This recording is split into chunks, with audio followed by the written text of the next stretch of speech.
ನಮಸ್ಕಾರ ವೀಕ್ಷಕರೇ, ನಿಮಗೆಲ್ಲ ಹೋಮ್ ಟೌನ್ ಸ್ಟುಡಿಯೋಕ್ಕೆ ಆತ್ಮೀಯವಾದ ಸ್ವಾಗತ. ಸ್ನೇಹಿತರೆ, ಯುರೋಪಿನ ಕೊನೆಯ ಸರ್ವಾಧಿಕಾರಿ ಹಾಗೂ ರಷ್ಯಾದ ಅಧ್ಯಕ್ಷ ವ್ಲಾಡಿಮಿರ್ ಪುಟಿನ್ ಅವರ ಆಪ್ತ ಸಹಾಯಕ ಅಂತ ಕರೆಯಲ್ಪಡುವಂತಹ ಅಲೆಕ್ಸಾಂಡರ್ ಲುಕಾಶೆಂಕೋ ಮತ್ತೆ ಬೆಲಾರಸ್ ಅಧ್ಯಕ್ಷರಾಗಿ ಪ್ರಮಾಣ ವಚನವನ್ನ ಸ್ವೀಕರಿಸಿದ್ರು.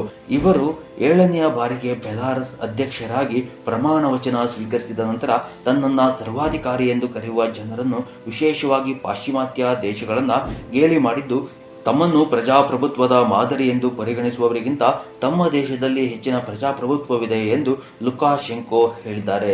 ಅಧಿಕಾರದಲ್ಲಿ 3 ದಶಕಗಳನ್ನ ಪೂರೈಸಿದ ಲುಕಾಶೆಂಕೋ, ಬೆಲಾರಸ್ ಅಧ್ಯಕ್ಷ ಅಲೆಕ್ಸಾಂಡರ್ ಲುಕಾಶೆಂಕೋ 3 ದಶಕಗಳ ಅಧಿಕಾರವನ್ನ ಪೂರೈಸಿದ್ದಾರೆ ಮತ್ತು ಜನವರಿ 26ರ ಚುನಾವಣೆಗಳನ್ನು ತಮ್ಮ ರಾಜಕೀಯ ವಿರೋಧಿಗಳಿಗೆ ಒಂದು ಚಮತ್ಕಾರ ಎಂದು ಬಣ್ಣಿಸಿದ್ದಾರೆ.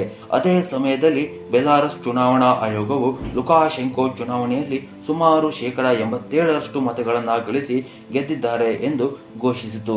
ಅಧ್ಯಕ್ಷೀಯ ಚುನಾವಣೆಯಲ್ಲಿ 4 ಸಾಂಕೇತಿಕ ಅಭ್ಯರ್ಥಿಗಳು ಅವರ ವಿರುದ್ಧ ನಿಂತಿದ್ದರು. ಅವರನ್ನ ಲುಕಾಶೆಂಕೋ ನಿಷ್ಠರೆಂದು ಪರಿಗಣಿಸಲಾಗಿತ್ತು ಮತ್ತು ಅವರು ದೇಶದಲ್ಲಿ ಲುಕಾಶೆಂಕೋ ಅವರ ಆಡಳಿತವನ್ನ ಹೊಗಳಿದ್ದಾರೆ.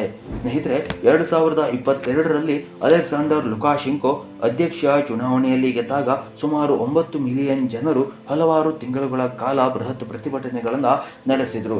ಆದರೆ ಅದನ್ನು ಕ್ರೂರವಾಗಿ ನಿಗ್ರಹಿಸಲಾಯಿತು. ಅದೇ ಸಮಯದಲ್ಲಿ ಅಧ್ಯಕ್ಷರು ಬಹುತೇಕ ಎಲ್ಲಾ ವಿರೋಧ ಪಕ್ಷದ ನಾಯಕರನ್ನು ಜೈಲಿಗೆ ಹಾಕಿದ್ದಾರೆ ಅಥವಾ ಅವರು ವಿದೇಶಗಳಲ್ಲಿ ಗಡಿಪಾರು ವಾಸವನ್ನ ಅನುಭವಿಸುತ್ತಿದ್ದಾರೆ ಎಂದು ಹೇಳಲಾಗ್ತಿದೆ.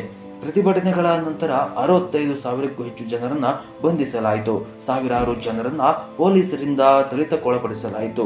ಇದಲ್ಲದೆ ಸ್ವತಂತ್ರ ಮಾಧ್ಯಮಗಳು ಮತ್ತು ಸರ್ಕಾರೇತರ ಸಂಸ್ಥೆಗಳನ್ನು ಸಹ ಮುಚ್ಚಲಾಯಿತು ಮತ್ತು ನಿಷೇಧಿಸಲಾಯಿತು. ಅದೇ ಸಮಯದಲ್ಲಿ ಈ ಕ್ರಮದ ನಂತರ ಲುಕಾಶೆಂಕೋ ಅವರನ್ನು ಪಾಶ್ಚಿಮಾತ್ಯ ದೇಶಗಳು ತೀವ್ರವಾಗಿ ಟೀಕಿಸಿದವು ಮತ್ತೆ ಬೆಲಾರಸ್ ಮೇಲೆ ಅನೇಕ ನಿರ್ಬಂಧಗಳನ್ನ ವಿಧಿಸಲಾಯಿತು. ಕೊನೆಗೆ ಮಂಗಳವಾರ ಮಾರ್ಚ್ 25ರಂದು ನಡೆದ ಪ್ರಮಾಣ ವಚನ ಸಮಾರಂಭದಲ್ಲಿ ಅಲೆಕ್ಸಾಂಡರ್ ಲುಕಾಶೆಂಕೋ ಅವರ ಸಾವಿರಾರು ಬೆಂಬಲಿಗರು ಉಪಸ್ಥಿತರಿದ್ದರು. ಈ ಸಮಯದಲ್ಲಿ ಅಧ್ಯಕ್ಷರು ತಮ್ಮ ವಿಮರ್ಶಕರನ್ನು ವಿದೇಶಿ ಗುಲಾಮರು ಎಂದು ಕರೆಯುವ ಮೂಲಕ ಅವರನ್ನ ತೀವ್ರವಾಗಿ ಖಂಡಿಸಿದರು. ಸ್ನೇಹಿತರೆ, ನಿಮ್ಗೆ ಈ ಮಾಹಿತಿ ಇಷ್ಟ ಆಗಿದ್ರೆ ನಿಮ್ಮ ಬೆಂಬಲ ನಮಗಿರ್ಲಿ. ಮತ್ತೊಂದು ವಿಡಿಯೋದಲ್ಲಿ ಮತ್ತೆ ಸಿಗೋಣ. ನಮಸ್ಕಾರ.